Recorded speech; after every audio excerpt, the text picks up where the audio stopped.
praise is rising. Praise is rising. Eyes are turning to you.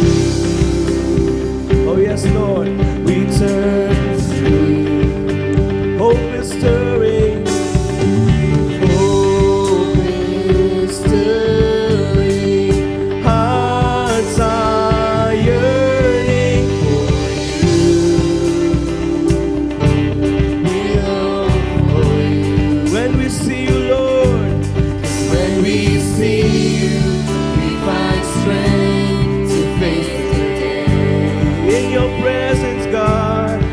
In your presence, all our fears are washed away. Washed away. Hosanna, Hosanna. You are the God who saves us. Worthy of all. Oh, we sing Hosanna.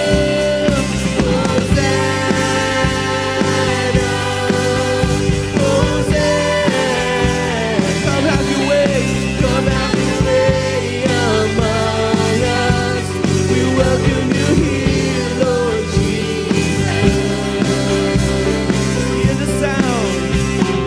Hear the sound of hearts returning to you. Oh, we turn to you, Lord, Turn to you. in your kingdom.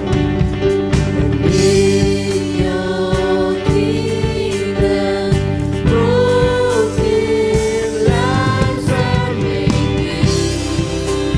Oh, you make us. Make us new. 'Cause when we see you, When we see you, we find strength to face the day. oh, in your presence, Lord, In your presence, all our fears oh, I washed away, washed away. Hosanna, Hosanna. You are the God who saves us. Worthy of all. Oh, I sing Hosanna. Hosanna. Oh, come have your way, Lord. Come have your way among us. We welcome you. Oh, one more time we sing Hosanna.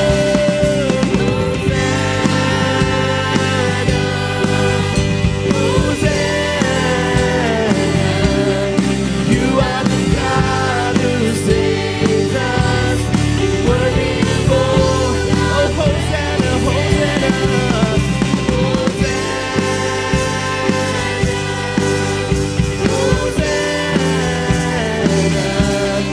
Come have your way among us.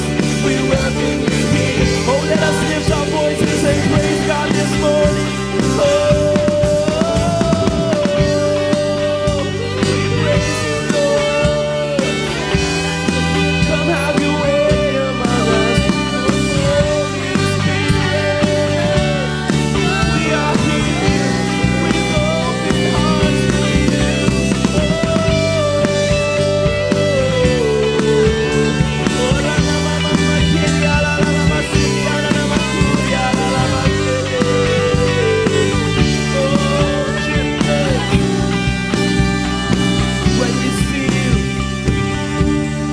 When we see you, We find strength to face the day.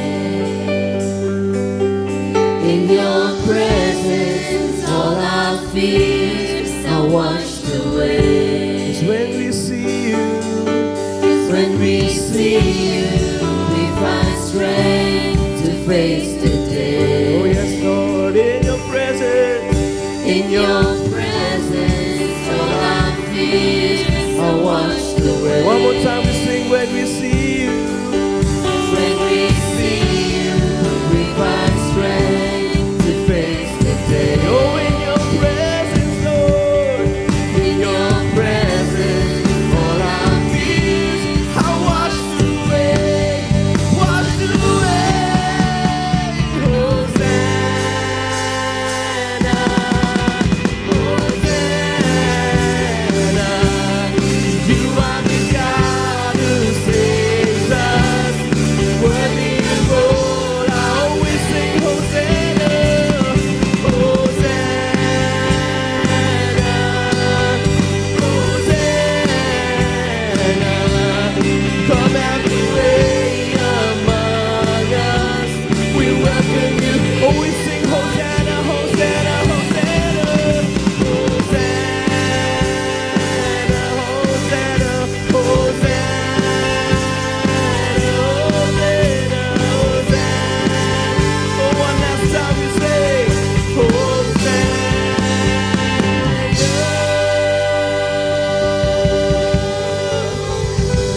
Jesus, and you deserve all our praises, God. Oh, you deserve it all, Lord. Hosanna, Hosanna. You are the God who saves us, worthy of all our praises. Hosanna, we lift our praises to you, Lord. Come have your way, come have your way among us. We welcome you here, Lord Jesus. Oh, only to you, Lord. Oh, we sing praises to you. Praise the Lord. I welcome my sons and daughters, okay, to please come. We're going to sing the song, Welcome. Come Holy Spirit. Come Holy Spirit, fall on me now. Please come, please come. Yes, we have sang in the morning. We know He is here. He is already here, the Holy Spirit. But whenever we sing the song, Come Holy Spirit, fall on me now, it's a prayer that the Holy Spirit will touch each and every one of us who are gathered this morning in this place. So we'll sing it by faith. Sing it out from the depth of our hearts. Let the Holy Spirit touch each one of us this morning, because He is here. He is here. How many of you believe that He is here? He is here. Jesus has promised, whenever two or three gather in my name, there I am in the midst. Hallelujah. Amen. Shall we rise up from our feet, please? Rise up on our feet, please. Shall we rise up? Hallelujah. Come, Holy Spirit, fall on me now. I need your anointing. Come in your power. Say, I love you, Holy Spirit. I love you, Holy Spirit. You're captivating my soul. And every day I grow to love you more. Sing it again. Come, Holy Spirit. Come, Holy Spirit. Fall on me. We need your touch. I need your touch, Holy Spirit. I need your anointing. Come in your power. I want to say, I love you. I love you, Holy Spirit. You're captivating my soul. And every day I grow to love you more. I'm reaching for your heart. You hold my drawing near to you. I feel your power in you. Nothing compares to this place where I can see you face to face. Oh yeah, I worship you in spirit and in truth. All together, let's sing. I'm reaching for your heart. You hold my hand, never let it go. Drawing me close near to you. We feel your power in you. Nothing compares to this place where I can see you face to face. Oh yeah, I worship you.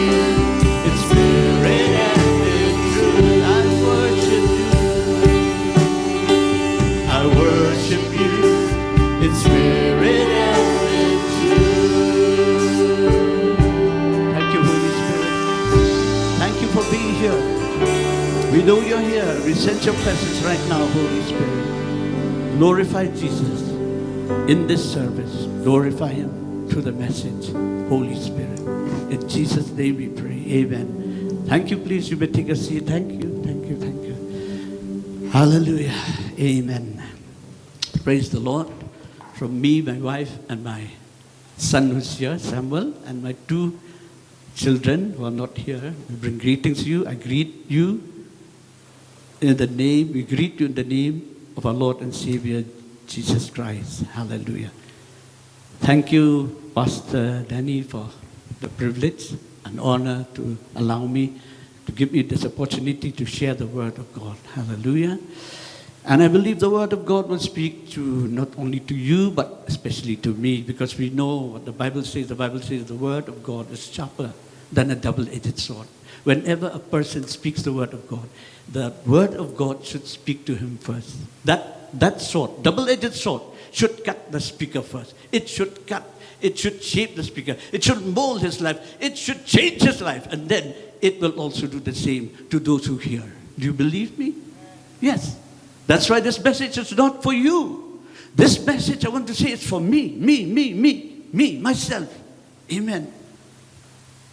That is what the Bible says. Amen. So this morning, actually I'll tell you, I'm a man who speaks long messages.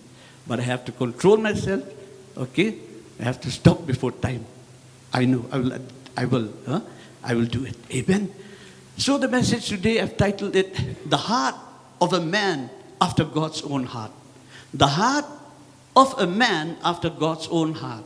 And those of you who read the Bible, I know as soon as I say this, your mind will go to one person in the Bible.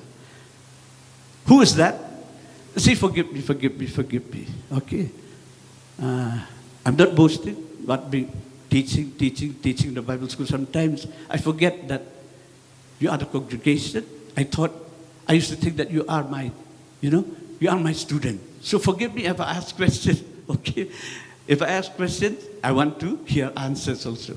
Who is that man? Can I get the answer? Who is that man? That man who has the heart like God. Who's that? Yes, King David. So today I want to speak about King David, his heart. Amen. David was known as a man after God's own heart. And we see that in 1 Samuel, the book of 1 Samuel, chapter 13, verse 14. Okay? If you can flash there, or otherwise, it will take time if you read. That is what the Bible says. David was known as a man after God's own heart. You may have questions in your mind and say, how come? Huh? You may have questions, or I may have questions in my mind about David. Because we know his story. We know what he did. We know. However, let me say this to myself and to you. If you want to get the answers, please don't ask. If you want to get the answer to that question, please don't ask me. When you are in heaven, you ask it from him. You ask it from David. Because it is God who says that he is a man after my heart. It's not any human being, but it is God. So if you think about what he went through in life, what he did in his life during his reign as the king, the supreme king of Israel, I can't give you answers if you ask me. You have to ask it directly personally from King David. Most of the Christians, they know the story of King David, and even little children loves to hear his story. Amen? They love to hear. Once you tell the story about King David, the children are so excited they want to hear the story of King David.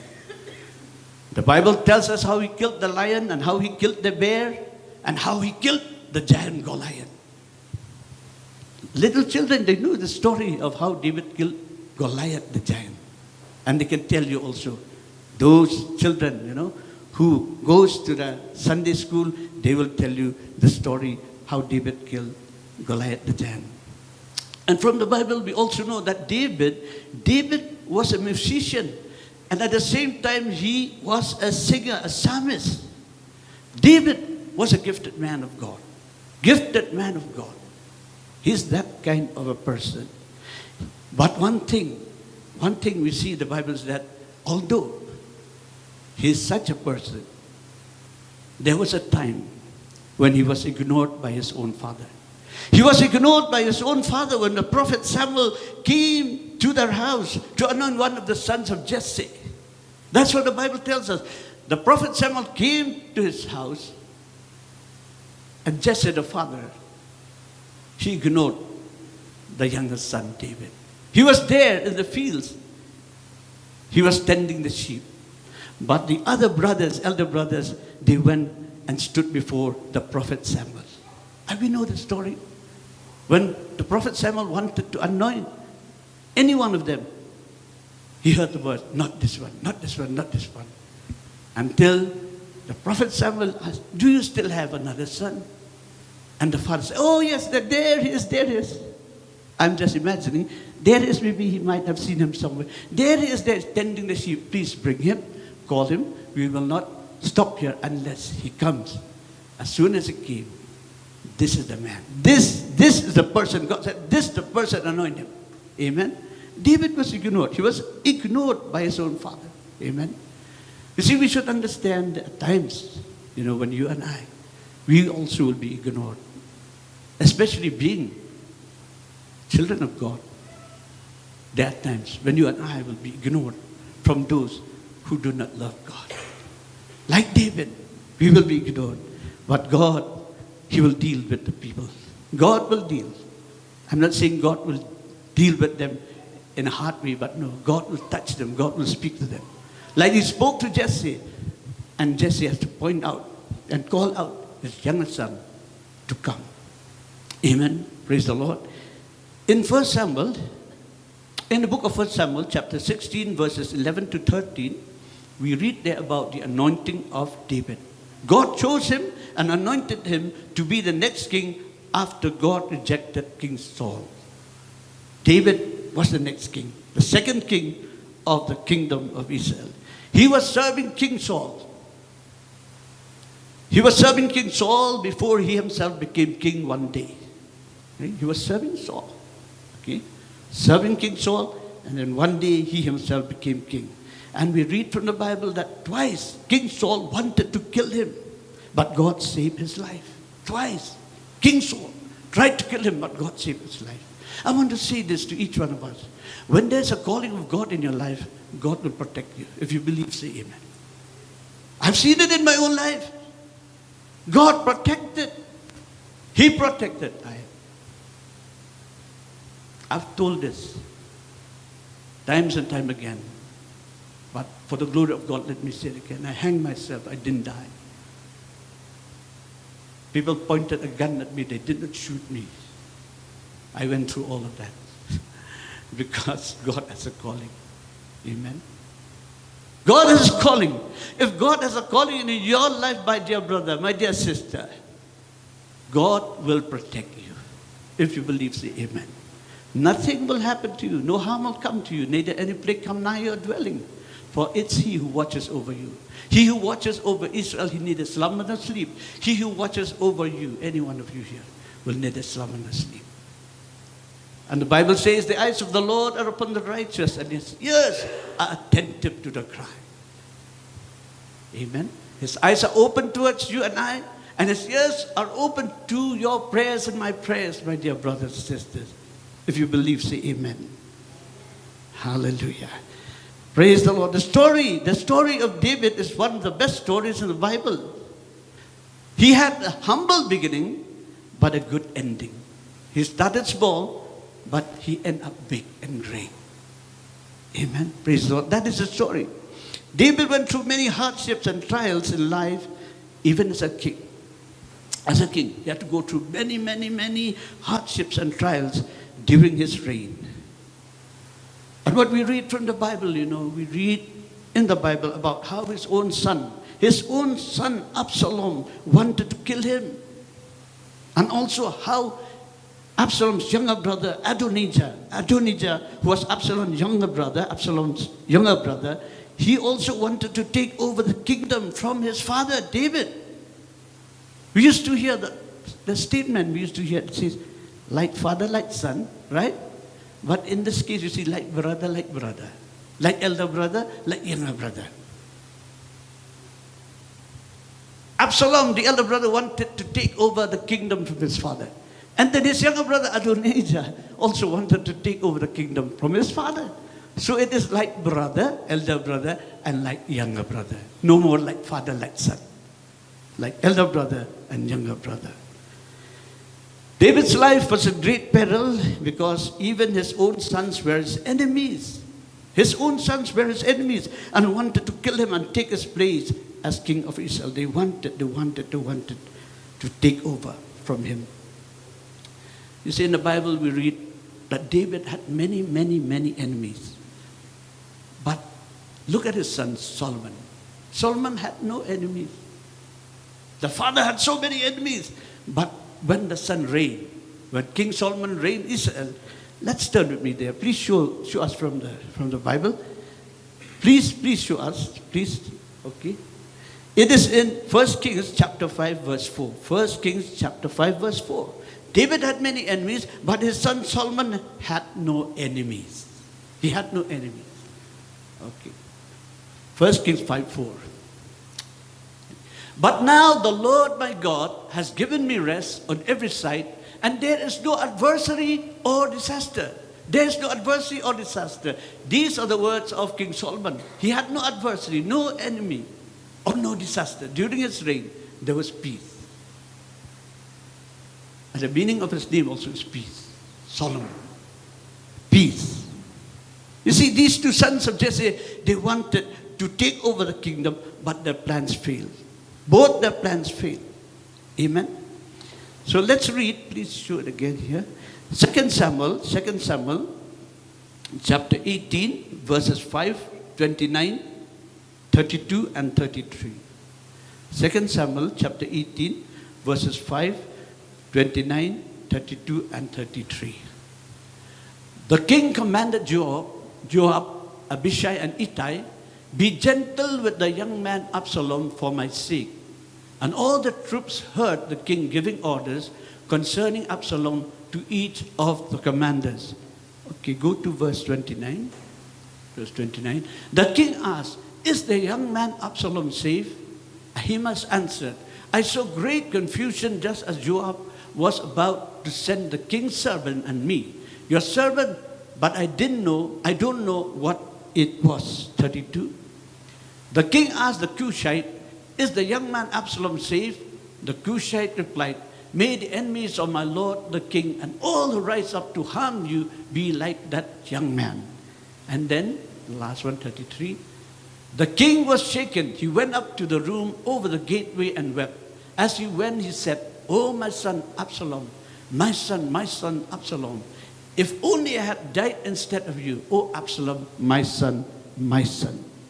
You see, reading the story about David and his son Absalom, by what we hear from David's own lips or his own mouth concerning his rebellious son Absalom, we notice the heart of God in this man. We notice the heart of God in David. Absalom rebelled against him. He wanted to kill him. He wanted to take over the kingdom. But David was so concerned about him. He wanted Absalom to be saved. He didn't want anyone to touch Absalom or to kill him. His heart longs for his son, Absalom. That is the heart of God.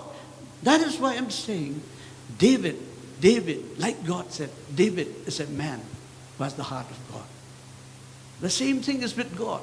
Though you and I, we rebel against him, though many times we disobeyed him, though many times we resisted him, we resist his calling. He might have called you when you were young, but you still resist. I don't know, I'm speaking to someone. Someone is here whom God has called you when you were very young, but you have resisted him till this time you're sitting on that chair. If God is speaking to you, I'm telling you, please do something. Do something. Do something. Obey God. And when you obey God, you will see what God will do in your life and through you. I'm speaking to someone. I'm not wrong. I tell you, I'm not wrong. You may say, how do you know? I know. God reveals to me. I know. You see, many times what we do, we resisted him. We don't want to obey him. We don't want to do what he says.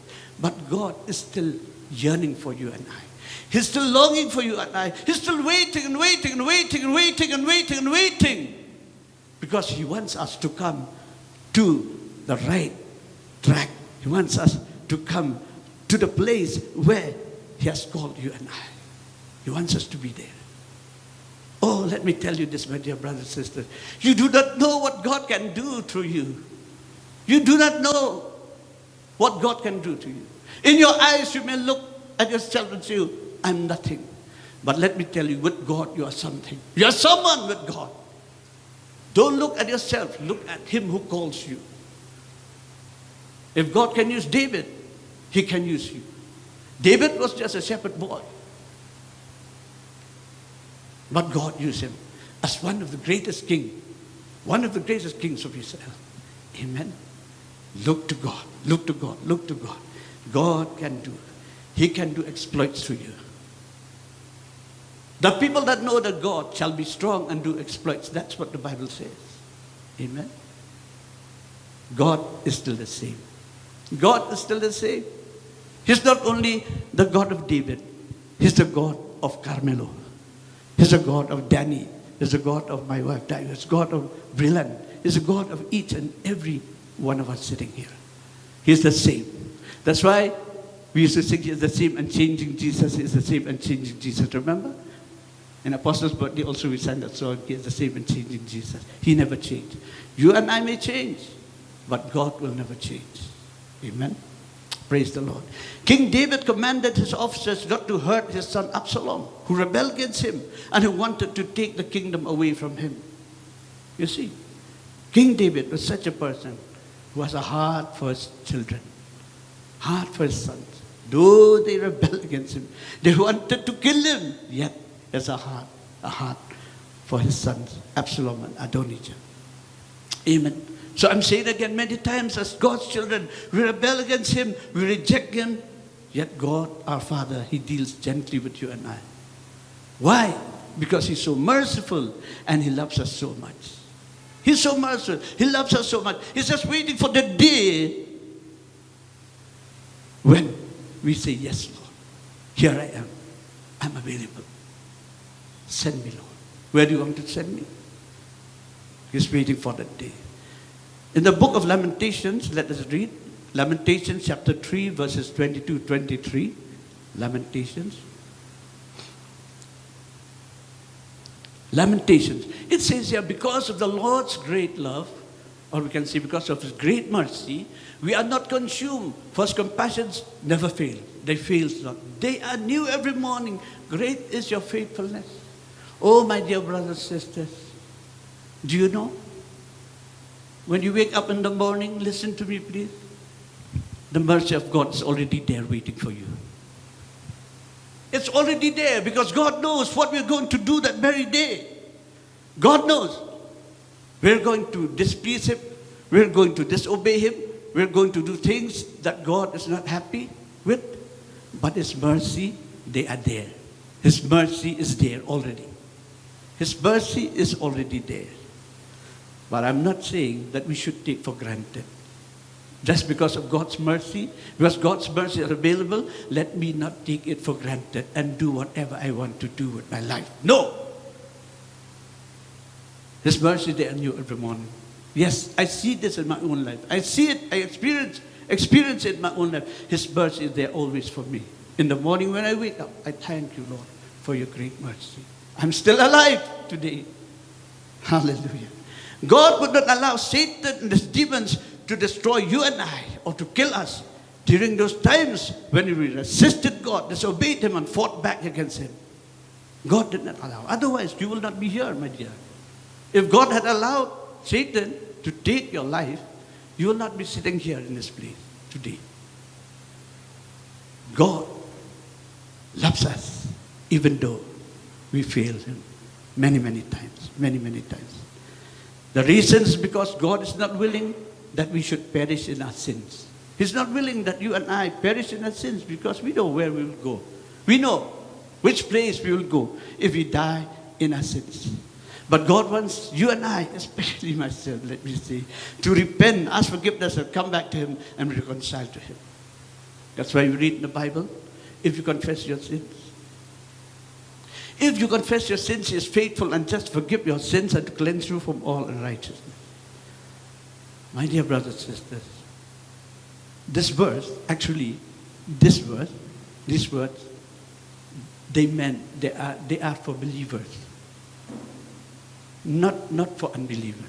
Yes, unbelievers, they have to believe in Jesus, repent of their sins, ask forgiveness. But this writing, the one who wrote this, the Apostle John, he was writing to the believers, not to the unbelievers. So he's saying to the believers, if you confess your sins, God is faithful and just to forgive your sins and cleanse you from all unrighteousness. It's not a letter to the unbelievers. It's a letter to the believers. So this verse is for you and for me, if we confess our sins. That's why every time we fail God, Father, forgive me. Have mercy on me.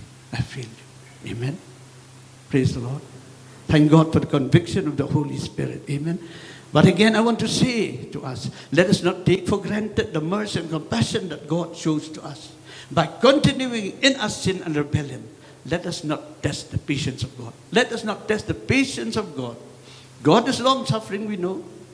God is patient, but let us not test Him. Let us not test Him. Hallelujah. Amen. Praise the Lord. Let's continue. Amen. I believe that King David wanted his son Solomon to come back to him alive and be reconciled to him. All right? That is the heart of King David. And that is also the heart of God.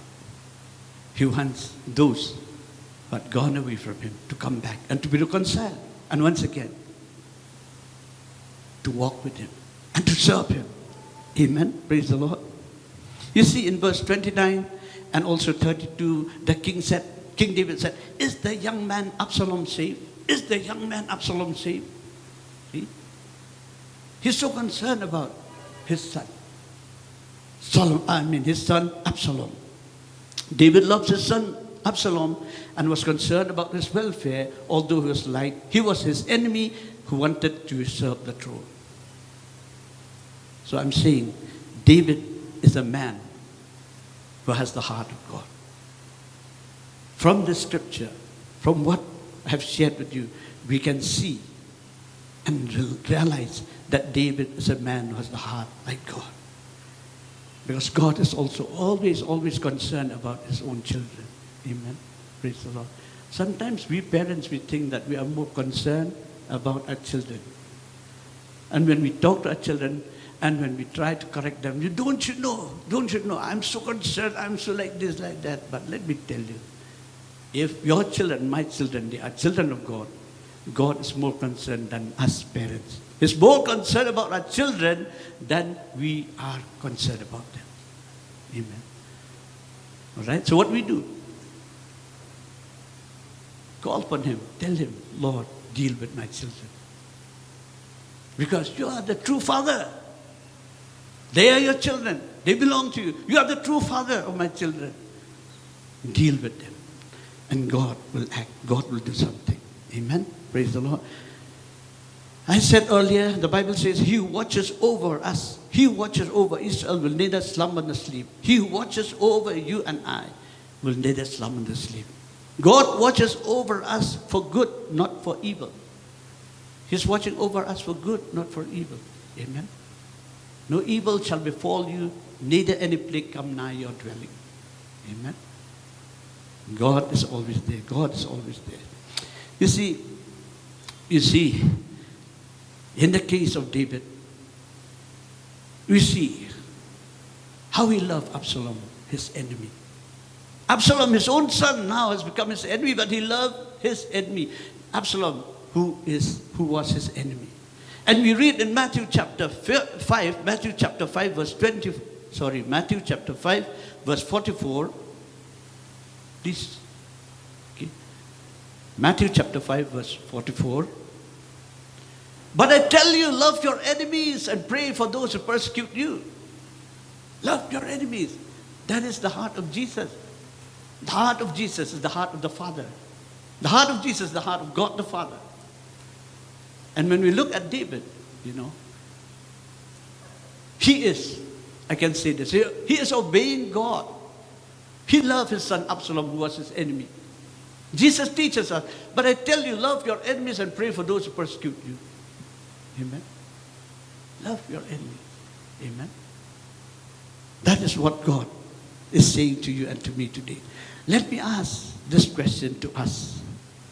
Okay? Let me ask this question to the fathers who are present here this morning. Let me ask, including myself, what will we do if we are in the same situation like David? If our sons, if our daughters, they rebel against us, what would we do? What will we do? What will we do?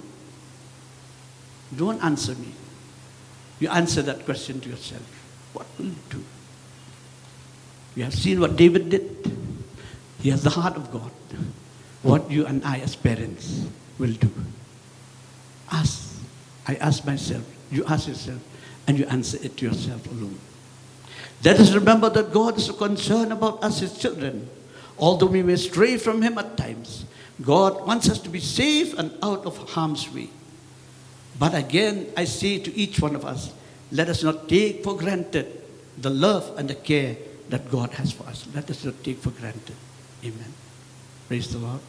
Your love and my love as parents, as fathers and parents, it may fail. When it has reached up to the, to the mouth, we may just, we may just give it up. But it's not like that with God. God will never give up on you. He'll never give up on me. He'll never give up on His own children. And I say it again, especially, He will not give up on the person whom God has called him, chosen him, called him to be an instrument in God's kingdom. He will not give up. Amen. You read the story of Jonah. What happened to Jonah? He did not obey God, but he was called by God, and God had to deal with him in a hard way until he did what God asked him to do. I'm not saying God will do the same thing always, but God knows. But for those He called, God wants them to follow the line, to walk according to His ways. Amen. Praise the Lord. Hallelujah. When King David heard the news about the death of his son Absalom, he was pierced with unspeakable sorrow. That's what the Bible says. You see, in verse 33, when he heard about the death of his son Absalom, he was pierced with unspeakable sorrow, and he wept bitterly. He wept bitterly because he lost his son. His son was killed. Absalom was pierced with spears, but David was pierced with sorrow. You see the difference? The son was pierced, 3 spears by the man, the commander of David's army, Joab. 3 arrows he pierced Absalom while he was hanging on the branch of a tree. He was pierced with spears, but his father now, he was pierced with sorrow because he has lost the one he loved. He has lost his own, and not only that, his son Absalom, who hated him, who was his enemy. And from the Lamentations of David, if we read the Bible, from the Lamentations of David, we could know that he was ready and willing to die, and that Absalom, his son, who was his enemy, lived. He was ready to exchange life. No? He was ready to die, give up his life for his son Absalom. He was ready. He wanted to exchange places with Absalom. And here also we see the heart of God in David. He wanted to take the place of He wanted to take the place of Absalom, to die in Absalom's place, who was his enemy. That is the heart of David. And we see this character in him also. Here we see the heart of God in this man David. Because the Bible says God loves the world so much. God loves the world so much that He willingly He loves the world so much that he willingly gave his one and only begotten Son to die on the cross for the sins of mankind.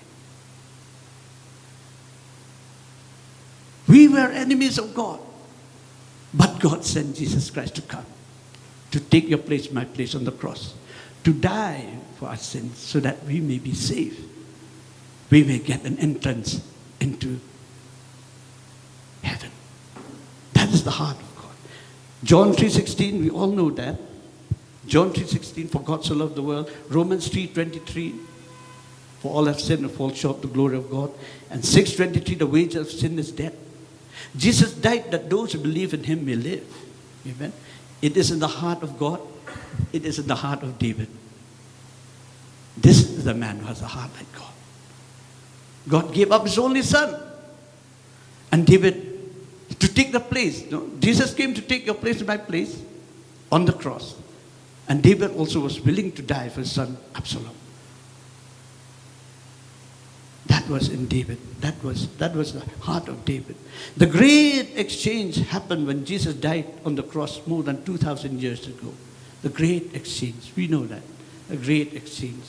He died. You are not born, I was not born, but your name and my name is already there on the list. 2,000 years, more than 2,000 years ago, Jesus died for this man, Carmelo. My name was there on the list. I don't know which serial number, I don't know.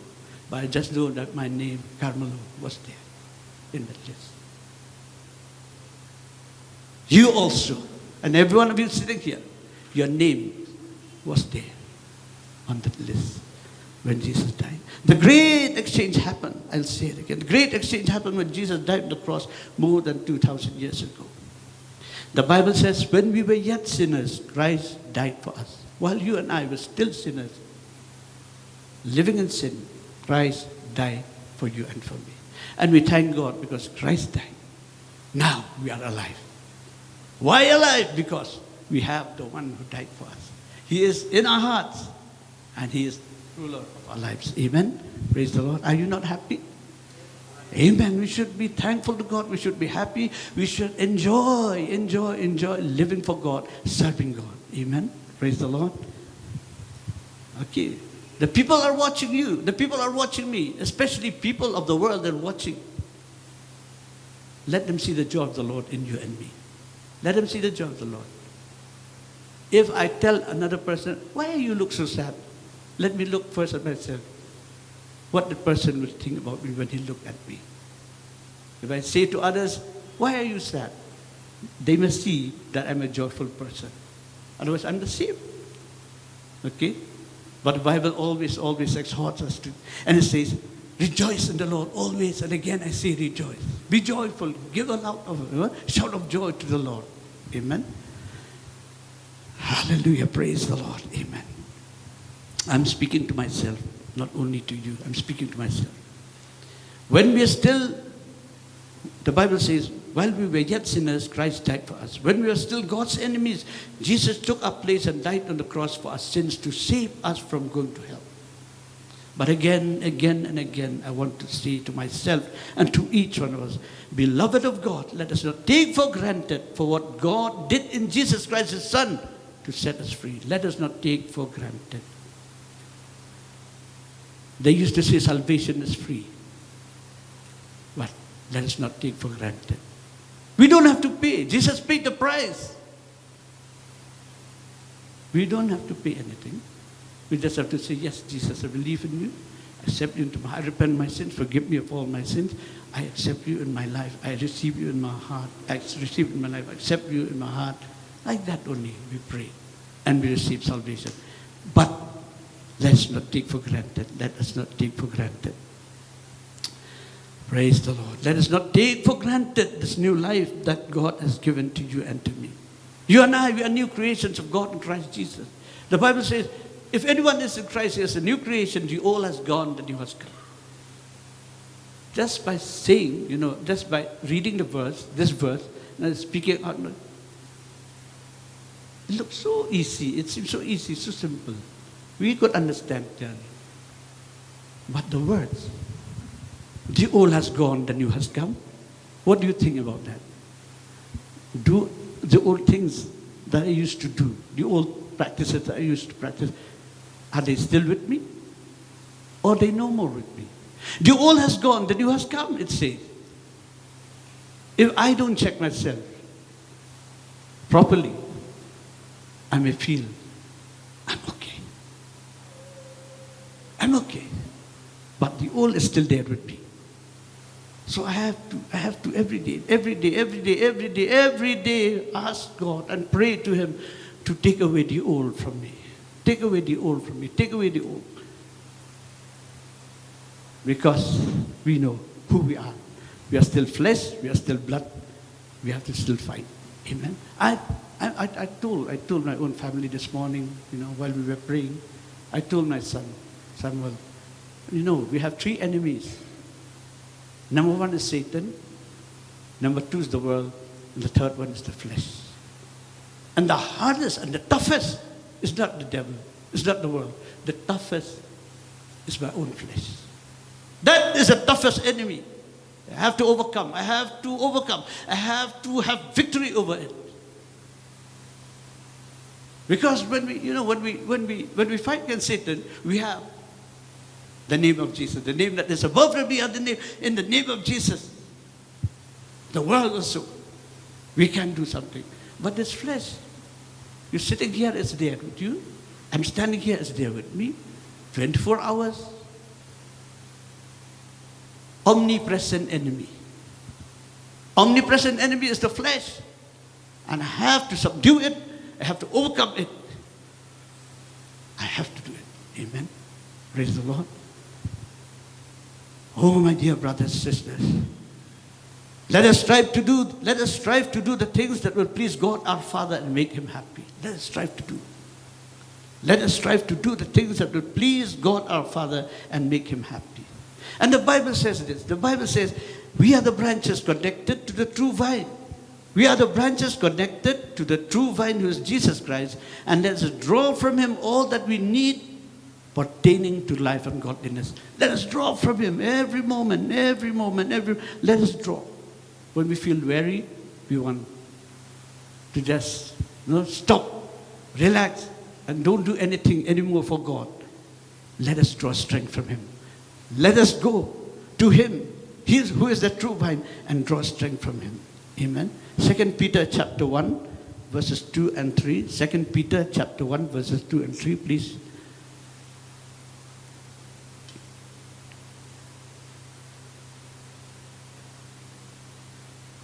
It says here, grace and peace be yours in abundance through the knowledge of God and of Jesus our Lord. And then 3, His divine power has given us everything we need for a godly life. You see, His divine power, God's divine power has given us everything we need for a godly life, to live godly. It's in Him. The power is in Him. If we go to Him, draw out from Him, we will have that power to live a godly life.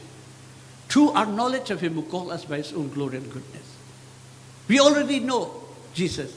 Jesus is our Lord and Savior. And from Him we draw that power. That spiritual power we need to live a godly life. Amen. Praise the Lord. You cannot get it from anywhere. You'll get it only from your Lord and my Lord and Savior Jesus Christ. It's there with Him. Let us draw from Him. Let's draw Him. And we have the Holy Spirit whom Jesus has given to you and to me from the Father. We have the Holy Spirit, and the Holy Spirit is our helper. And He is ready and willing to help us at all times. If we are really serious to walk with God and to serve God in His life. God knows how serious you are. God knows how serious I am. And if we are really serious with God, to walk with Him and to serve Him, the Holy Spirit is always there. Releasing His power, His divine enablement, and His anointing to your life and my life. Amen. And we really need the anointing. The anointing is not for me to lay hands on people that they will receive it. But anointing is first of all for me. When it comes, it breaks the yoke in my life. That's what the Bible says. The anointing breaks the yoke. And we see men of God, women of God laying hands upon people. Yes? It's right. When they lay hands, the people receive the anointing. But when the anointing of God comes upon that who lays hand upon you and me, his yoke is being broken. So I need the anointing first. Before I lay hands upon you, I need first the anointing of God to break the yoke of my life, to set me free, so that when I lay hands upon you, the anointing of God will just flow and destroy the yoke in your life also. Amen. Praise the Lord. I'm not saying, don't get me wrong, I'm not saying it's wrong to lay hands. No, I didn't say that. I say, let first God lay hands upon you, upon me personally. Let him anoint us, that it may broke the yoke in our lives. And then we will lay hands upon others. Those people that we lay hands upon also, they will receive the anointing and they will be blessed. Amen. Praise the Lord. Hallelujah. Glory to God. Hallelujah. Hallelujah. Praise the Lord. Praise the Lord. Praise the Lord. At the end of this meeting, I want to call again Joshua. We will sing again that song. I sing praises to your name. That is one of my favorite praise songs. I don't know this morning that Brother Joshua will lead that song. But it's such a beautiful song. Such a beautiful song. Amen. So let's continue. Okay, let's continue. Hallelujah. We are the branches connected to the true vine. So let us just from him draw all the power, draw all the anointing, the anointing. We have the Holy Spirit whom God has given to us. Amen. And the last one. What time is it? Oh, I thought I'd speak for a long period of time, but another characteristic of King David is his affection for the house of God. His affection for the house of God. He loves the house of God. He wanted to build a temple for God, but God did not give him permission. No, it's not you, David, who will build a temple for me. But it's the one who's coming out of your loins. He will be the one who will construct a temple for me. And that is your son, Solomon. Amen. He has an affection. David, no? When we look at his life, we see the affection that he has for the house of God. Let's turn with me to 1 Chronicles chapter 29, verse 1 to 5. I want to read these verses. 1 Chronicles chapter 29, verses 1 to 5. Then King David said to the whole assembly, my son Solomon, the one whom God has chosen, is young and inexperienced. The task is great because his palatial structure is not for man, but for the Lord God. With all my resources, I have provided for the temple of my God. Gold for the gold work, silver for the silver, bronze for the bronze, iron for the iron, and wood for the wood, as well as onyx for the settings, turquoise, stones and various colors, and all kinds of fine stone, and marble, and all of these in large quantities. Again, besides, in my devotion to the temple of my God, I now give my personal treasures of gold and silver for the temple of my God. His own personal gold and silver he's willing to give for the temple, the construction of the temple of God. Over and above everything I have provided for this holy temple. For 3,000 talents of gold of Ophir, and 7,000 talents of refined silver for the overlaying of the walls of the buildings. The last one.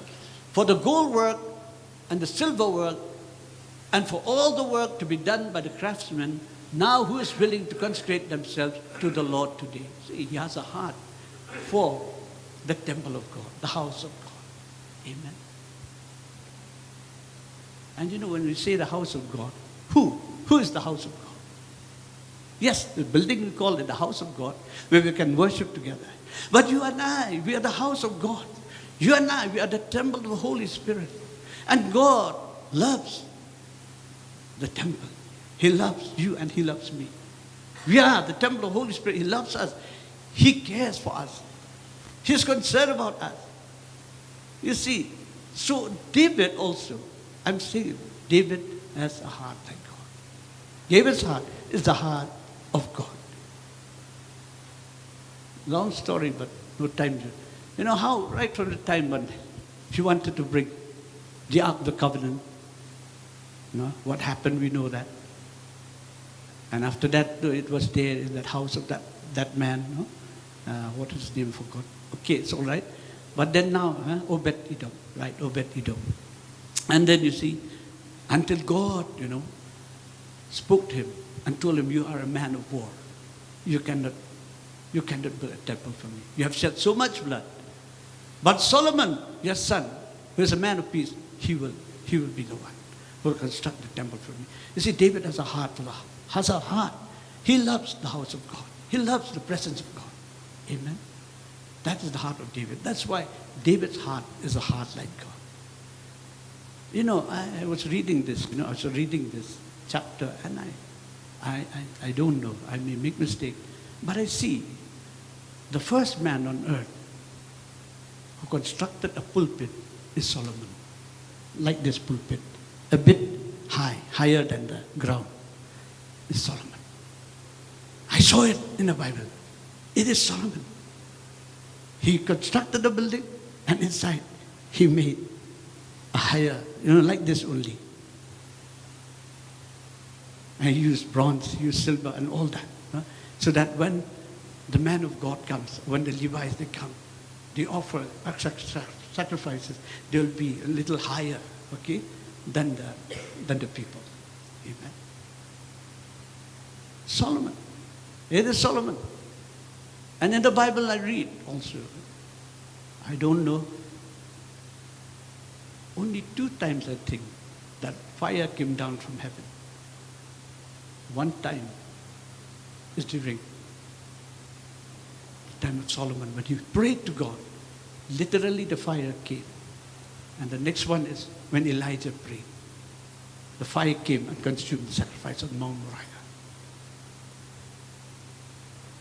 You see, so I thank God for King David. David is a man who has a heart like God. Before I conclude my message, I believe God has spoken to you, has spoken to me.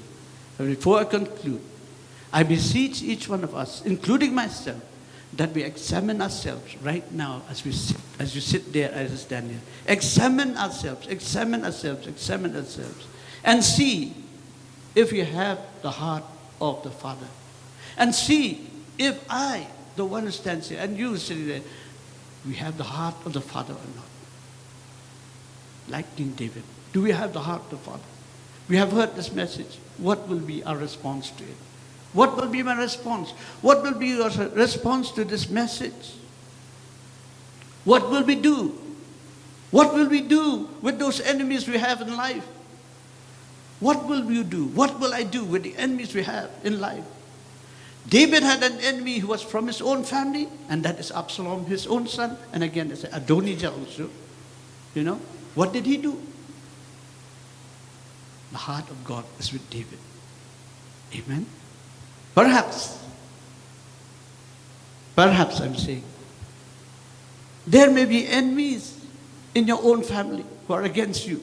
From your own family, you have enemies because you are walking this road.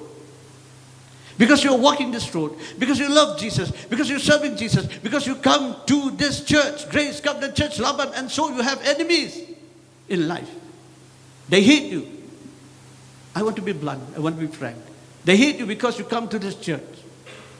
What will you do to such people? What will you do? What will I do if you have enemies in life? It can be our own family members, our relatives. Oh, what will we do if from among our brethren in the church also we have enemies? Backbiting us, speaking evil things about us, which we did not even have dreamt of it also, which we have never done so. What will we do? There may be those who look down on us, despise us. Even what will you do? What will I do if our own spiritual leaders, they ignore us? They don't care about us. They seem to reject us. Put us aside. What will we do? That's a question I'm asking myself. That's a question I'm asking every one of us. What will we do? The answers we give to each, individually we'll answer this question to ourselves. Or it can be someone or somebody present here right now in the service. It can be someone, I don't know, because I've written this message. It's not from me. This message is from the one who gave me. I don't know. Or it may be someone sitting right here in this hall with you. That person can be your enemy. What will you do? What will you do? What will I do? And let me ask this also. Do we love the house of God? When I say house of God, it also means the people of God, our brothers and sisters in Christ. Do we love them? They will love his enemies. God loves. And he said, Jesus said, love your enemies and do good to them. What will you do? So I believe God is speaking to me. He's speaking to you at this time. And we have a choice to make if we want to go out of this place delivered. We have a choice to make. I am not going to do anything. You and I have a choice to make if you want to go out delivered from this place. But I'll pray. Of course I'll pray. But my prayer will not do anything unless you, I, individually, we respond to this message and we change. We change. We change.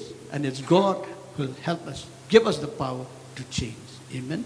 Praise the Lord. Today is the day I believe that we must decide to forgive our enemies. Release them, love them, pray for them, and bless them like Jesus taught us. Amen. Today is the day. Today is the day of victory. Today is the day of liberty. Today is the day of joy and rejoicing. Amen. Praise the Lord. Can I call you, Josh? Please come. Okay, please. Come, all the music team, please come. I believe God has spoken to each one of us. He has spoken to me first. I believe He has spoken to you also. And then we will pray. You pray, I will pray. For myself, I will pray. You also pray for yourself.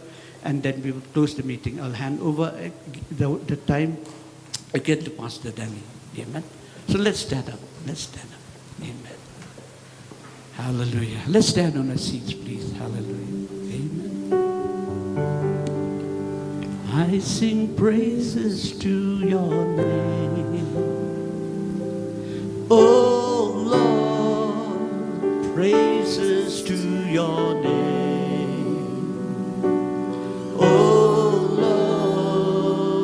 Lord, for your name is great and greatly to be praised. Sing together with us, sing together with us, and sing praises.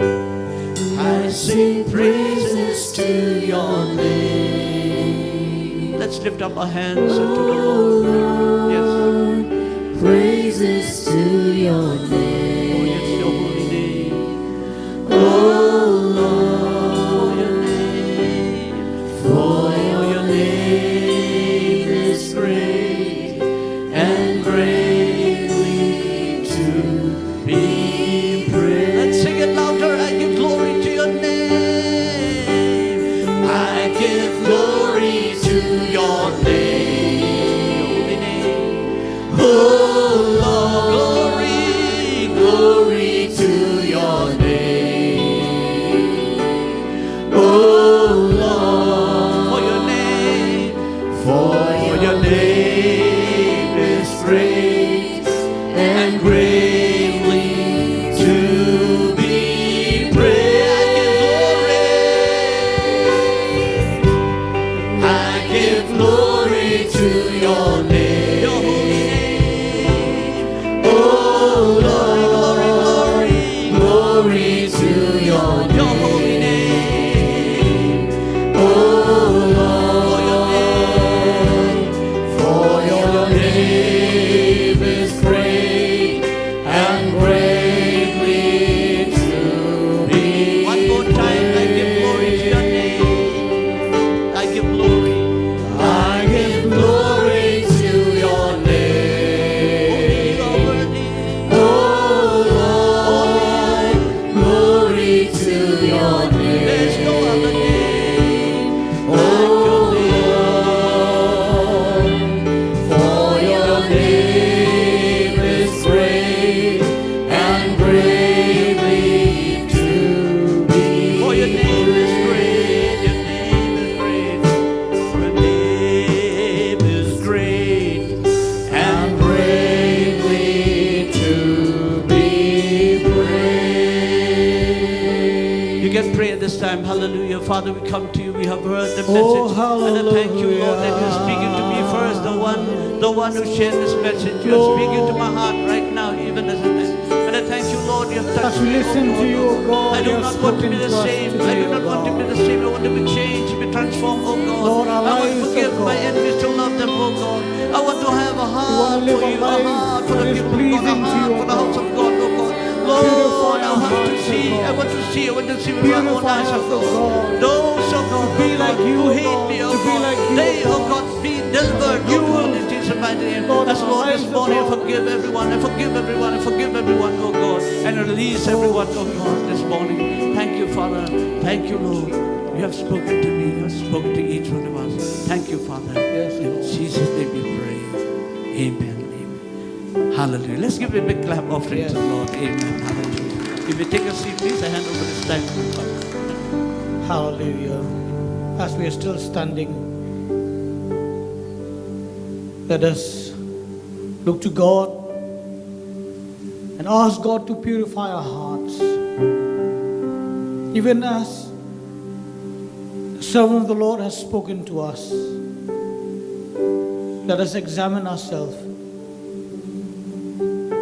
Let us look deep within us and let us live life pleasing to God. We cannot do it with our own strength. We need the Holy Spirit to guide each and every step of our life. Dear Heavenly Father, we come to you. We thank you, Lord, that you have spoken to us, O God, that, Lord, you want, O God, our hearts, O God, to be totally committed to you, O God. A heart, O God, that loves you, O God. Even, Lord, that you would say to us, O God, that we are, O God, people after your own heart, O God. Lord, yes, Lord, with our own strength we cannot do it, O God, but we are willing, we surrender our lives to you, we surrender ourselves to you, O God. Purify us, O God, purify our hearts, O God, that, Lord, you may be able to say, O God, to us, O God, that we are, O God, we have a heart, O God, that follows you, O God. Lord, thank you, Lord. Even, Lord, as we leave this place, O God, I ask you, Lord, to be with us, continue to be with us, as you have said, you will never leave us, nor forsake us, O God. Be with us, O God. Strengthen us, O God, giving us, O God, that ability, O God, the grace, O God, the divine ability to do your will, O God, in our lives, O God, which we cannot do by our own strength. You will enable us to do it, O God, to live for you, O God. Thank you, Lord. You have spoken to us today, O God. And Lord, as we leave this place, O God, the grace of our Lord Jesus Christ, the love of God the Father, and the sweet fellowship of the Holy Spirit be with each one of us here. And yes, all the saints across the world who call upon your name, Lord Jesus, now and forevermore. Amen and amen and amen. God bless you.